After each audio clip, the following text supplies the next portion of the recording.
Hello friends, ಎಲ್ಲರಿಗೂ ನಮಸ್ತೆ.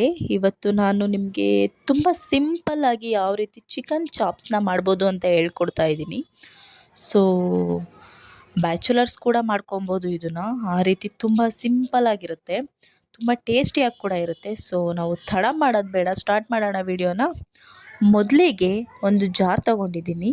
ಜಾರ್ಗೆ ಕೊತ್ತಂಬರಿ ಸೊಪ್ಪು ಮತ್ತು ಪುದೀನ ಮತ್ತು ಹಸಿರು ಮೆಣಸಿನ್ಕಾಯಿ ಮತ್ತು ಬೆಳ್ಳುಳ್ಳಿ, ಚಕ್ಕೆ, ಲವಂಗ, ಮೆಣಸು ಮತ್ತು ಶುಂಠಿ ಇಷ್ಟನ್ನು ಹಾಕ್ಕೊಂಡು ಚೆನ್ನಾಗಿ ಪೇಸ್ಟ್ ಮಾಡ್ಕೊಬೇಕು. ನುಣ್ಣಗೆ ಚೆನ್ನಾಗಿ ಪೇಸ್ಟ್ ಮಾಡ್ಕೊಬೇಕಾಗತ್ತೆ, ತರಿ ತರಿ ಇರಬಾರ್ದು. ಆ ರೀತಿ ಪೇಸ್ಟ್ ಮಾಡ್ಕೊಳ್ಳೋಣ.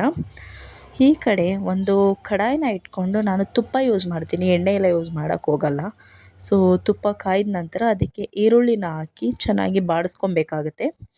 ಈರುಳ್ಳಿ ಬಾಡಿಸಿದ್ದಾದಮೇಲೆ ಅದಕ್ಕೆ ಚಿಕನ್ನ ಹಾಕ್ಕೊತಾ ಇದ್ದೀನಿ.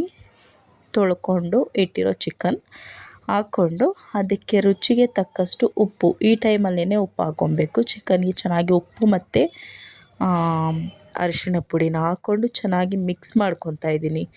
ಎಲ್ಲ ಮಿಕ್ಸ್ ಮಾಡಿದ ನಂತರ ಚಿಕನ್ ಬೇಯಲಿಕ್ಕೆ ಬಿಡೋಣ. ಒಂದು ಪ್ಲೇಟ್ನ ಮುಚ್ಚಿಬಿಟ್ಟು ಬೇಯಲಿಕ್ಕೆ ಬಿಡೋಣ.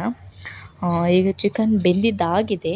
ಈ ಟೈಮಲ್ಲಿ ನಾವು ರುಬ್ಬಿಟ್ಕೊಂಡಿರ್ತೀವಲ್ವ ಮಸಾಲೆ, ಆ ಮಸಾಲೆನ ಹಾಕಿಬಿಟ್ಟು ಚೆನ್ನಾಗಿ ಹಸಿ ವಾಸನೆ ಎಲ್ಲ ಹೋಗೋವರೆಗೂ ಫ್ರೈ ಮಾಡಬೇಕಾಗತ್ತೆ. ಚಿಕನ್ಗೆಲ್ಲ ಮಸಾಲೆ ಹಿಡ್ಕೊಬೇಕು. ಆ ರೀತಿ ಚೆನ್ನಾಗಿ ಫ್ರೈ ಮಾಡ್ಕೊಳ್ಳೋಣ. ಎಲ್ಲ ಫ್ರೈ ಮಾಡಿದಾದ ನಂತರ ಹಾಗೆ ನಾವು ಪ್ಲೇಟ್ನ ಮುಚ್ಚಿಬಿಟ್ಟು ಒಂದು 10-15 ನಿಮಿಷ ಬೇಯಿಸ್ಕೊಬೇಕಾಗತ್ತೆ. ಅಷ್ಟೇ ಫ್ರೆಂಡ್ಸ್, ತುಂಬ ಸಿಂಪಲ್. ಲಾಸ್ಟಲ್ಲಿ ಕೊತ್ತಂಬರಿ ಸೊಪ್ಪನ್ನ ಹಾಕಿಬಿಟ್ಟು ಅನ್ನಕ್ಕೆ, ಮುದ್ದೆಗೆ, ಚಪಾತಿಗೆ ಎಲ್ಲದಕ್ಕೂ ತುಂಬ ಚೆನ್ನಾಗಿರುತ್ತೆ. ಪ್ಲೀಸ್ ಸಬ್ಸ್ಕ್ರೈಬ್ ಮಾಡಿ ಮತ್ತು ಸಪೋರ್ಟ್ ಮಾಡಿ.